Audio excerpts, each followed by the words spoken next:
मित्रांनो, देवाची सेवा कधीही वाया जात नाही। त्यासाठीच हा स्वामी संदेश पूर्ण ऐका, कारण तुम्ही खूप नशीबवान आहात। तुमच्या समोर हा स्वामींचा आशीर्वाद रूपी संदेश आला आहे। देव आज म्हणत आहेत, माझ्या प्रिय बाळा, सुख दुःख हे चालूच असते। आयुष्यात अनेक प्रकारचे चढ उतार येतात, त्यामुळे जीवनात खचून जायचे नाही, हार कधीच मानायची नाही। नेहमी आनंदाने जीवन जगायचे, काळजीही कसलीच करायची नाही। या उलट देवाची सेवा करायची, देवाची प्रार्थना करायची, देवाची भक्ती करायची आणि आजचा दिवस हा आनंदाने सुखात जाऊ दे अशीच प्रार्थना करायची। फक्त आजच्या दिवसापुरतेच सुख तू देवाकडून माग, बघ देव तुला आयुष्यभरासाठी सुखी आणि आनंदी ठेवणार आहे। सहमत असाल तर लगेच व्हिडिओला लाईक करा आणि ह्या भक्तिमय चॅनलला सबस्क्राईब करा। देव आज म्हणत आहे, बाळा, तू खूप भाग्यवान आहेस की तुला माझी सेवा करायला मिळत आहे। जरी तू नाम जप करत नसशील, तासनतास बसून माझे ध्यान करत नसशील, तरी हा संदेश तू ऐकत आहेस आणि माझे पूर्ण आशीर्वाद तुला प्राप्त होत आहे। होय बाळा, तुला असं वाटत असेल की तुझ्या जीवनात दुःख तू काही पचवले आहेस, त्यासाठी देव आता तुझ्या आयुष्यात आनंदाचे गोड घास तुझ्या आयुष्यात घेऊन येत आहे। त्यासाठी तू सदैव तयार राहा। देव तुला आनंदी जीवन जगण्याचा मार्ग दाखवणार आहे। त्यामुळे तू असेच स्वामींचे आशीर्वाद रूपी संदेश नियमितपणे शांत चित्ताने ऐकत राहा। बाळा, आता तुला एक वेगळीच ईश्वरीय शक्ती प्राप्त होणार आहे। त्यासाठी तू हा संदेश शेवटपर्यंत ऐक। तुझ्या आयुष्यातील दुःख, चिंता, निराशा सर्व काही नष्ट होणार आहे। होय बाळा, तू फक्त माझ्यावरती विश्वास ठेव आणि स्वतःवरती विश्वास ठेव। प्रत्येक व्यक्तीची एक कुंडली असते बाळा, त्या कुंडलीमध्ये ग्रह असतात। त्या ग्रहामधील शुक्र आणि शनी हे ग्रह खूप महत्त्वाचे। आपण सारखे म्हणत असतो की माझी शनी कधी संपते काय माहीत, माझ्या मागे शनी लागली आहे। ग्रहाच्या स्थितीवर आपले भविष्य आणि वर्तमान असते। आपल्या शरीरातील प्रत्येक अवयव हे एकमेकांशी संबंधित असतात आणि या ग्रहांचे स्थान दर्शवित असतात। मित्रांनो, भगवंतावरती विश्वास ठेवा, तुमच्या मागील सर्व शनी साडेसाती निघून जाणार आहे। होय, आज देव तुम्हाला म्हणत आहे, माझ्या बाळा, तुला माझ्या मदतीची गरज आहे, म्हणूनच मी तुझ्या समोर आलो आहे तुझे आयुष्य संपूर्ण बदलण्यासाठी। तुला आता अनपेक्षित चमत्कार मिळणार आहेत, त्यासाठी तू तयार राहा। जर तयार असशील तर होय देवा, मी सज्ज आहे असे टाईप कर। अडकून पडणे हे कधी ना कधी प्रत्येकाच्या बाबतीत घडत असते। हे तेव्हा घडते जेव्हा आपल्या समोर काही समस्या असते आणि आपण त्यात अडकून पडतो।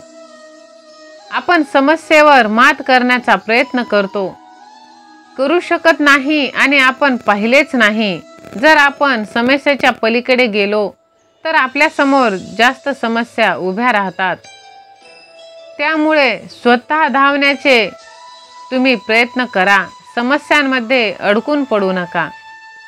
कितीही झाले तरी समस्या येतील आणि जातील, पण आपण जर स्वतःवरती विश्वास ठेवला तर काहीही अशक्य नाही।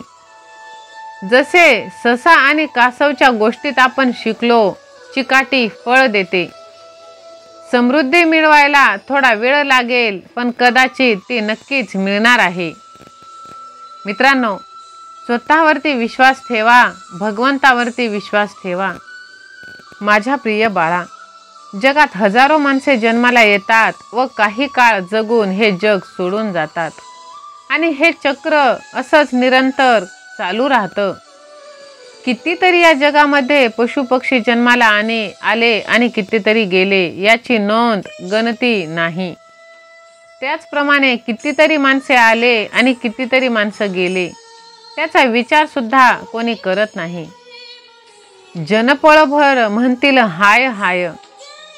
जगात जगतात सर्व, पण जगतात कसे यालाच जीवनात खऱ्या अर्थाने महत्त्व आहे.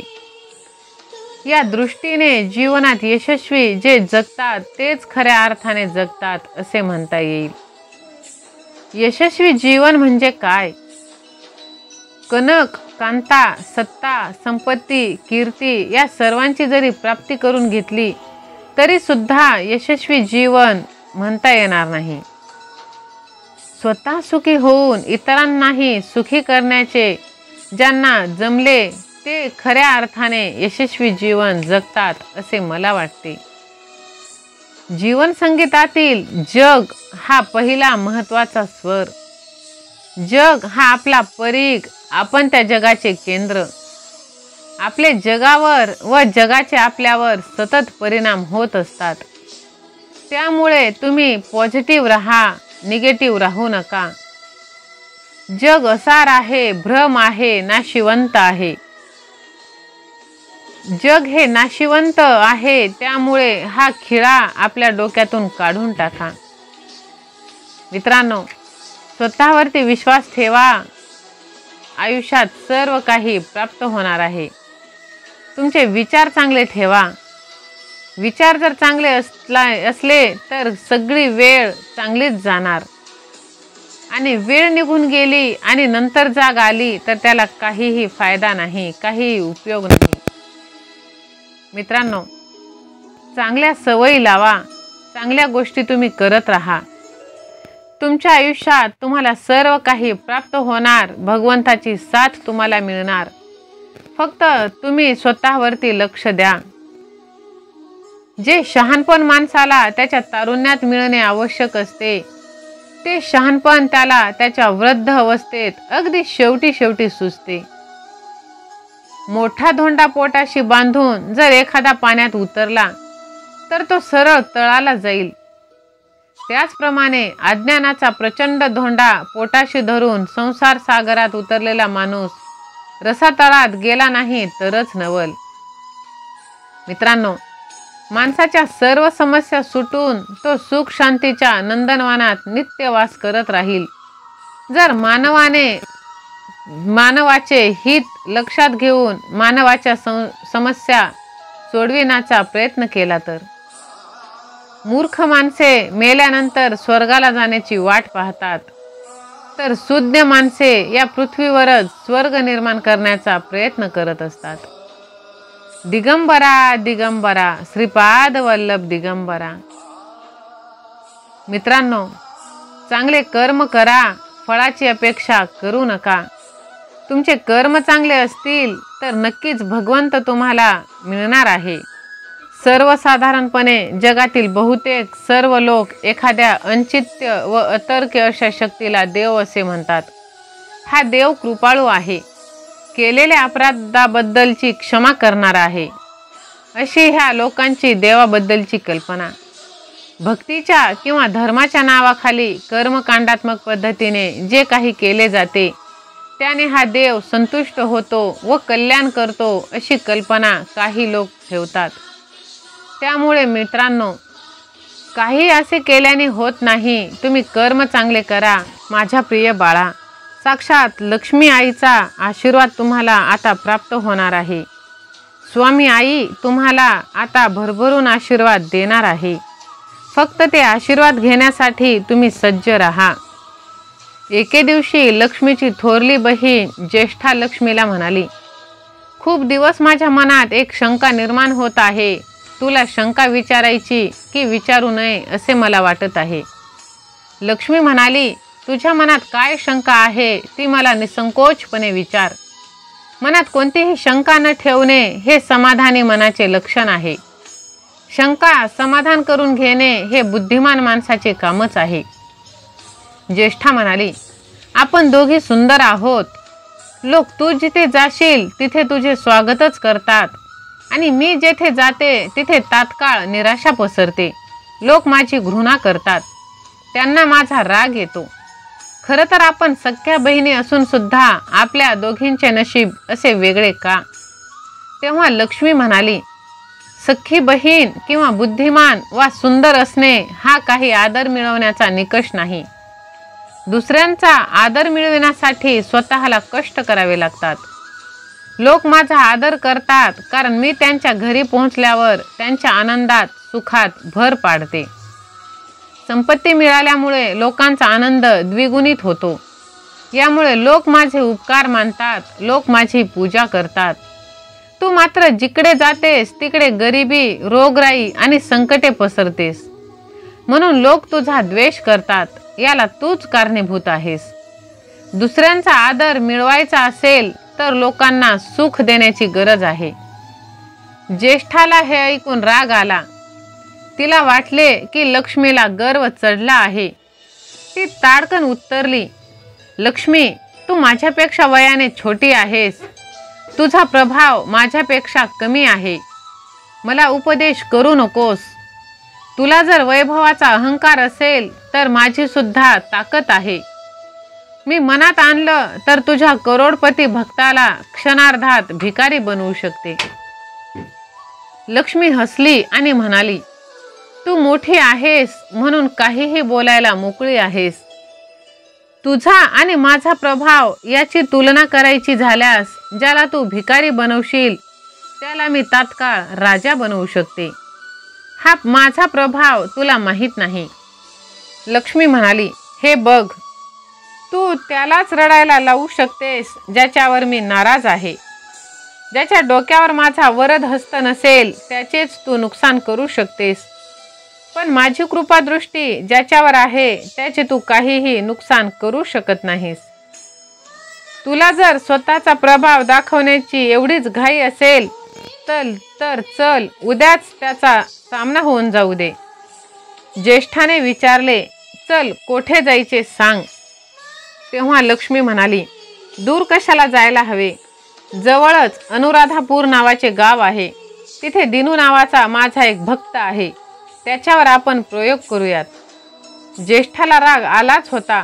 तिने तात्काळ आव्हान स्वीकारले. ती रागाच्या फणकाऱ्यात लक्ष्मीना म्हणाली, उद्या बघूयात कोण कोणापेक्षा श्रेष्ठ आहे. लक्ष्मी बहिणीच्या रागावर आणि अहंकारावर हसली. दुसऱ्या दिवशी दोघी बहिणी अनुराधापूर येथील विष्णू मंदिरात पोहोचल्या. त्यांनी वेश बदलला होता. सर्वसामान्य गृहिणींप्रमाणे वेशभूषा करून त्या मंदिराच्या दारात बसल्या.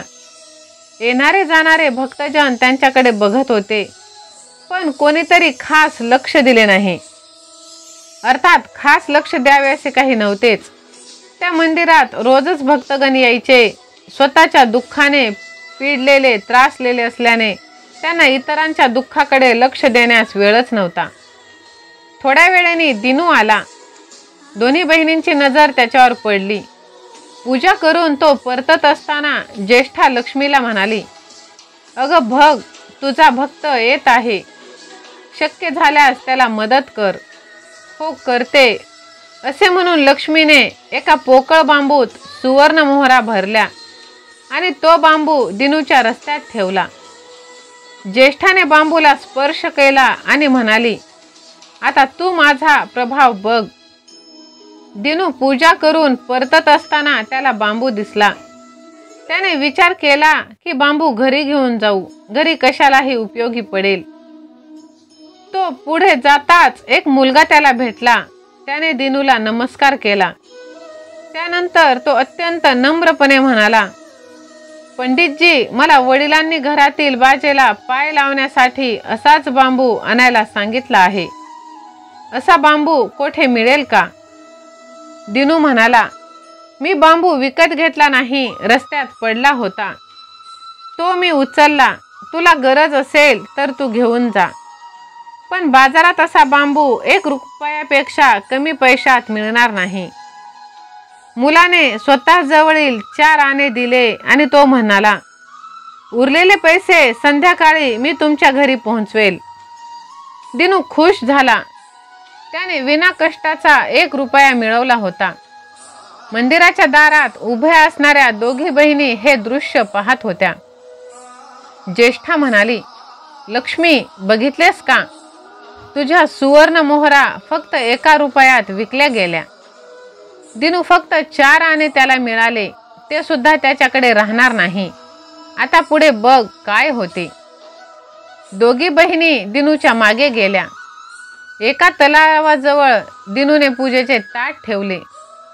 तो कमळाचे फूल तोडू लागला. एवढ्यात एक मुलगा तेथे आला. त्याने ताटात ठेवलेले 4 आणे पाहिले. ते पैसे घेऊन तो पळून गेला. दिनूला समजायच्या आतच ह्या गोष्टी घडल्या. कमळाचे फूल घेऊन तो घरी निघाला. एवढ्यात त्याला एक मुलगा हात करताना दिसला. हा तोच मुलगा होता ज्याने बांबू नेला होता. तो जवळ येऊन म्हणाला, वडील म्हणाले की ह्यापेक्षा हलका बांबू आवश्यक आहे. हा खूपच जाड आहे.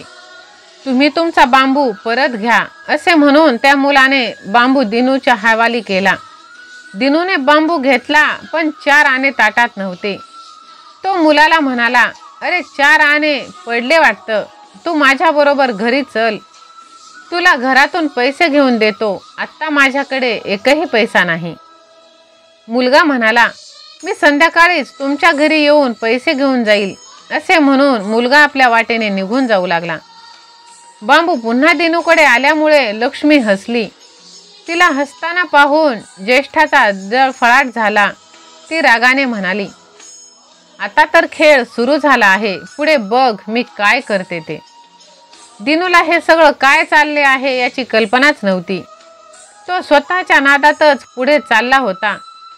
आपल्या संदर्भात एवढ्या गोष्टी आपल्या मागे चालल्या आहेत याची त्याला कल्पना नव्हती. आता तो जणू काही बुद्धिबळाच्या पटावरील मोहराच झाला होता. ऊन सावलीप्रमाणे दोन्ही बहिणींचा प्रभाव त्याच्यावर पडत होता. गावात प्रवेश करतानाच दिनूला एक माणूस भेटला. त्याने दिनूला 4 आण्याचे नाणे दिले.